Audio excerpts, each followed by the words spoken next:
First off,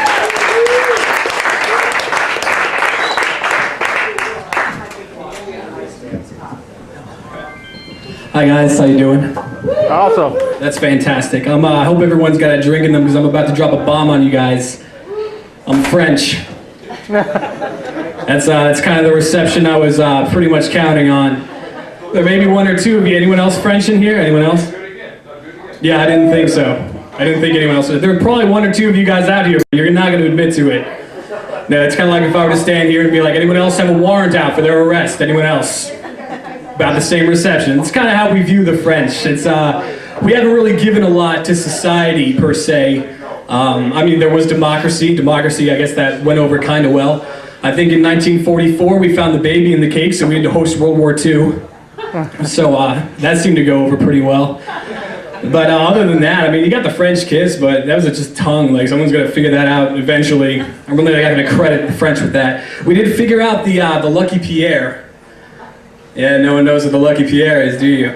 There's a reason for that.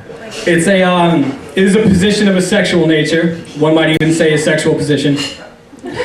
Where it's a guy, it's a three-way. It's a guy doing another guy.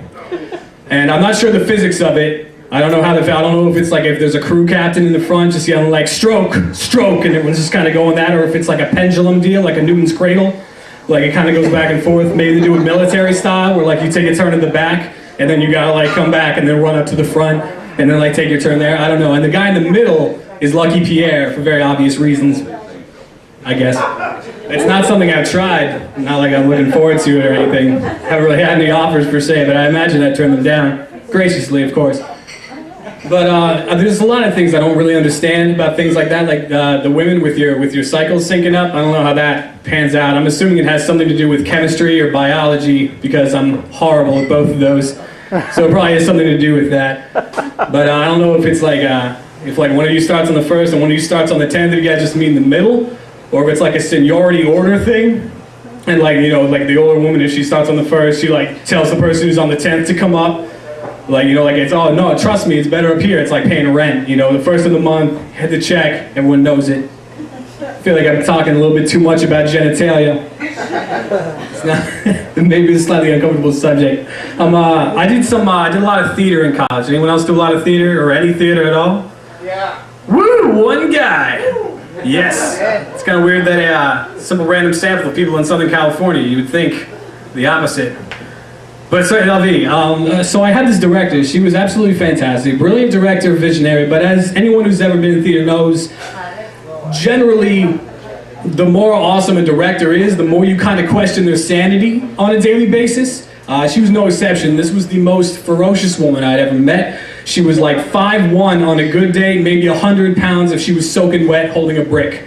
But this woman was literally the most intimidating person I've ever met. And she would talk exactly like this, and she would stare you down, and if you did something she did not like, she would say, I want you to do it again, but I want you to suck less.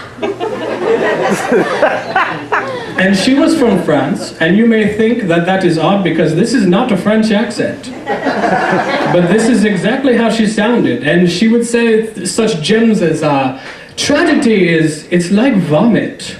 It bubbles up and it bubbles up and you don't want it to come out, but it's going to come out.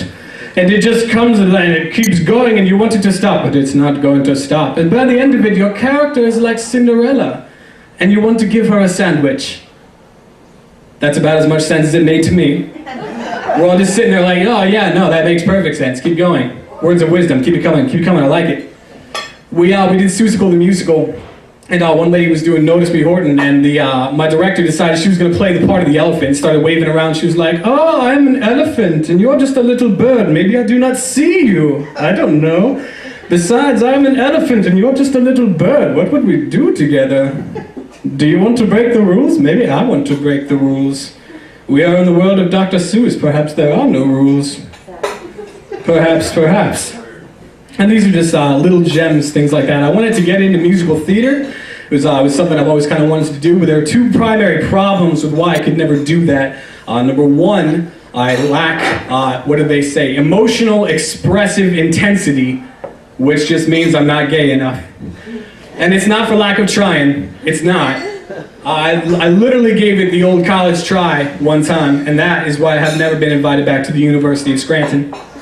It was a dark day. I discovered that homosexuality is not a choice, because I attempted to make that choice.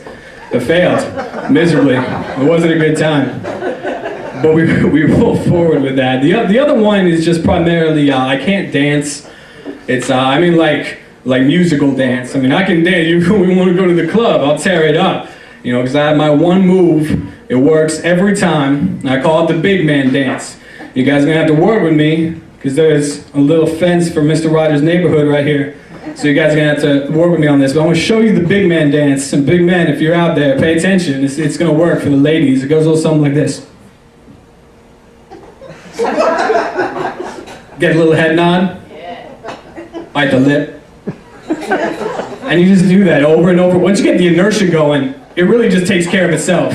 It's a pretty self-sustaining dance. That's why it works so well. Now you're probably thinking to yourself two things. Number one, that is the most attractive thing I've ever seen any man do ever.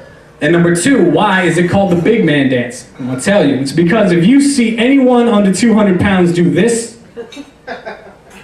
it just looks sad. It's really not worth it. But if you're on the 200 plus club like yours truly, this becomes entertaining. And ladies, you like to see a big man move in the club. You like to see a big man move, right? I mean, yes, exactly. But that's where it stops, isn't it? You know, you love to see the big man move from a distance. We try and buy you a drink. You're on the other side of the room. We don't even know how you got there. Ladies, you need to consider a relationship with a big man. We will treat you well because we have to. We don't really have a physical backup. You get all the pretty boys with the washboard abs and the $1 million smile. Everything else is just trivial information. You could be a domestic abuse kind of person. You could be a coke slinging ex-con. Doesn't matter. He's got a cute butt. You're going home with him. But you need to really consider it, because I mean we will treat you well. You know we'll take you out to nice restaurants. We made a career out of finding the best food, so you know it's going to work out for you.